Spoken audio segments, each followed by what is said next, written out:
সাথী ভাইয়ের আমার, আজকে এই মাধ্যম থেকে আমি সকলকে একটি কথাই বলতে চাই, বাংলাদেশের জাতীয়তাবাদী দলের সকল কর্মীকে একটি কথাই বলতে চাই, আসুন শহীদ প্রেসিডেন্ট জিয়া রহমানের সোনার বাংলাদেশ, শহীদ প্রেসিডেন্ট জিয়া রহমানের আধুনিক বাংলাদেশ গঠন করার জন্য আমাদের শপথ করতে হবে।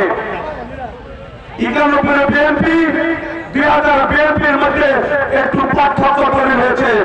আমাদের জননেতা, আমাদের প্রিয় নেতা জনাব তারেক রহমান সাহেব আমাদেরকে বিএনপিকে যাতে সুস্থভাবে বিএনপির রাজনীতি আমরা করতে পারি, গ্রামগঞ্জে যাতে জাতীয়তাবাদী দলের বিএনপির কি ইমেজ থাকে সে ধরনের পরিষ্কার রাজনীতি করতে হবে।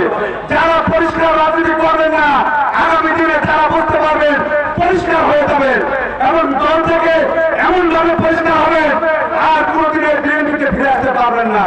তাই আমি একথা বলতে চাই, আজকে আত্মশুদ্ধির মাস, এই মাগফিরাতের মাস, নাজাতের মাস, এই রমজান মাস, আমরা আজকে থেকে এখানে ওয়াদাবদ্ধ হই আগামী দিনে যাতে আমরা সদর উপজেলা বিএনপির যারা নেতৃবৃন্দ আছি আপনারা আমাদের হাতকে শক্তিশালী করুন, আমরা এই দলকে আরো পূর্ণ গঠন করে প্রত্যেকটা গ্রামগঞ্জে প্রত্যেকটা সমাজে সেই প্রেসিডেন্ট জিয়া রহমান বিএনপির হাতে গঠন করতে পারি।